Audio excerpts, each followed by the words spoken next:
วันนี้ก็วันแห่นาคนะครับหน้าวัดป่ายางตำบลศรีคำอำเภอแม่จันทร์จังหวัดเชียงรายนะครับแห่นาคนะครับวันนี้เจ้าบวชเป็นสามเณรแล้วก็เจ้าบวชเป็นพระนะครับ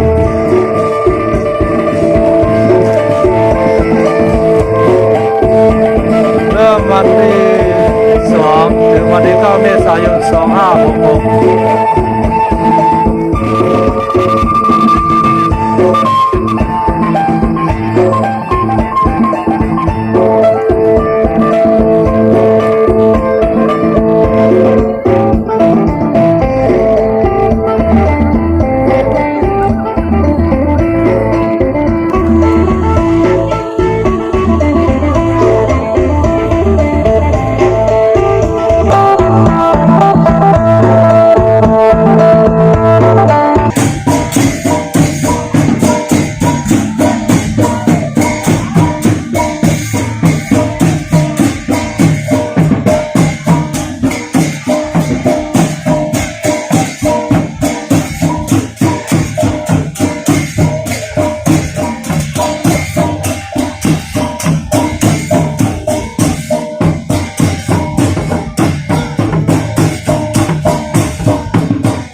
ในนามของ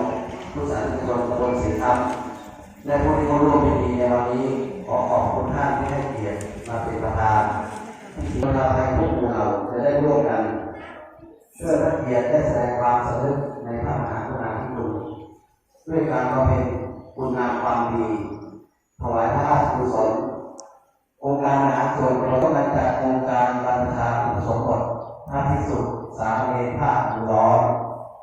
ลิมพระเกียรติ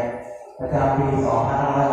2566 ตั้งแต่วันที่ 2 ถึงวันที่ 9 เมษายน 2566 สถานที่วัดป่ายางตำบลศรีพัฒน์อำเภอแม่จันทร์จังหวัดเชียงรายโดยมีวัตถุประสงค์ดังนี้ 1. เพื่อถวายพระราชกุศลแด่พระบาทและประเทศชาติให้มีความสงบสุขอย่างถาวรและยั่งยืน โดยได้รับการโรงเรียนปริยธรรมสายสามัญวัดแม่คำมหาวิทยาลัยราชภัฏเชียงรายได้จากพุทธศาสนิกชนทั่วไปนะครับ บัดนี้ได้เวลาสมควรแล้วจึงขอเรียนเชิญท่านประธานได้กล่าวเปิดโครงการบรรพชาสามเณรผ้าดูร้อนเฉลิมพระเกียรติและมอบผ้าไตรแก่หน้าผู้ได้เข้าบรรพชาและสามเณรลำดับต่อไปผมรู้สึกเกียรติเป็นอย่างยิ่งนะครับที่พิสูจน์สามเณรผ้าดูร้อนออกมาจากพระราชสุดครับครับสภาวัฒนธรรมตลอดผู้สูงอายุคณะสงฆ์คนสิครับนะครับประเทศจัดงานอัญชลีวันทาอภิวาอัญชลีวันทาอภิวาอัญชลีครับยื่นมือออกไปนะครับว่ายื่นมือพ่อแม่เอามือเอาผ้าครับช้าๆครับเป็นอันเรียบร้อยเชิญท่านผู้ปกครองขยับออกไปได้เลยนะครับอัญชลีวันทาอภิวาทุกท่านจับผ้าขึ้นมาเลยนะครับมีไว้เลยอันเตสุกิระปรินิพพุทธัมปิตัมภะวันตังสารนังคัจฉามิธรรมัญจาภิกขุสังฆัญจาพระพยาหังพันเตตัสสะสังฆังสรณังคัจฉามิทุติยัมปิพุทธังสรณังคัจฉามิทุติยัมปิธัมมังสรณังคัจฉามิ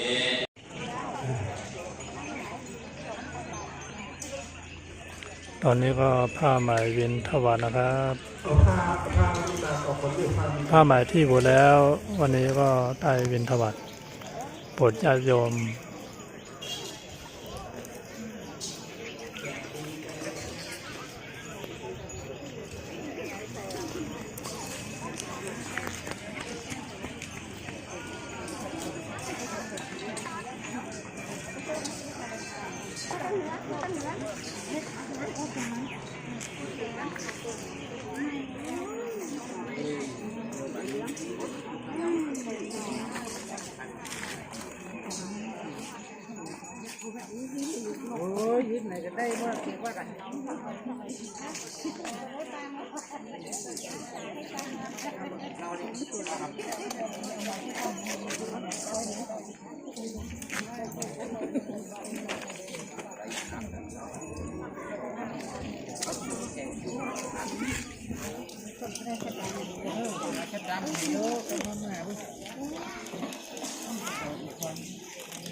ขอแจ้งประชาสัมพันธ์กับ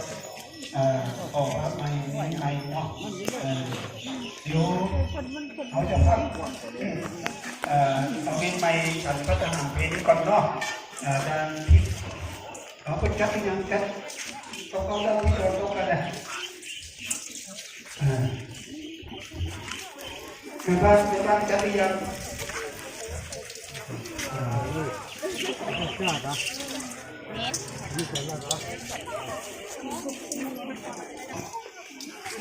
เราจะได้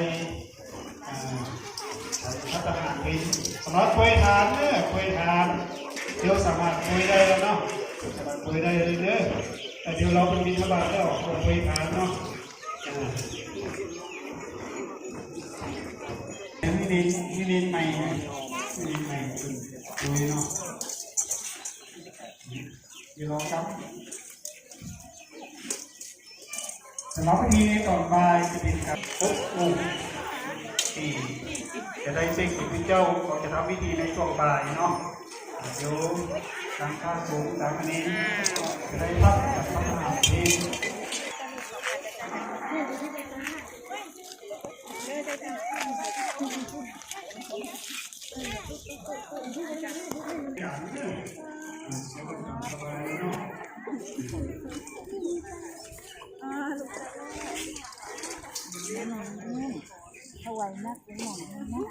ใส่ใหม่ไว้เดี๋ยวใส่ไม่ทันนะลูกนะนั่งดีมากเราจะเรียกเป็นเรื่อยๆจะมีเรื่องคิดบางเลยคิดบาง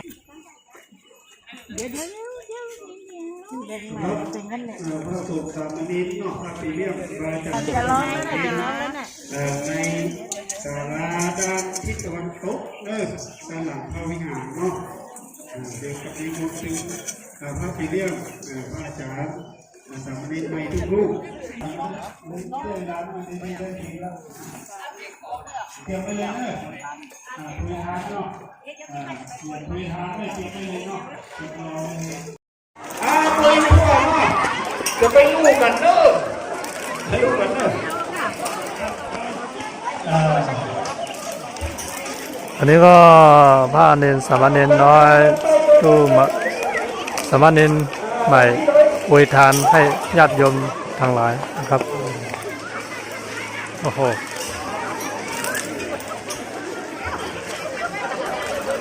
นี่ด้านนี้เลยเขาต้องว่าเลยสำหรับลูกเน้นไม้ที่ก็ได้คุยทานเนาะคุยหรอว่าคุยกับลูกเนาะเอาเนาะแกะแกะคอในด้วยนะมีรางวัลพิเศษทับลง2 หัวสามเณรทีเราว่าเจ้าเปิดมุกวัดใหม่พัฒนาเปิดไม่สายเนาะไปมาคนเป็นดาคุยทาน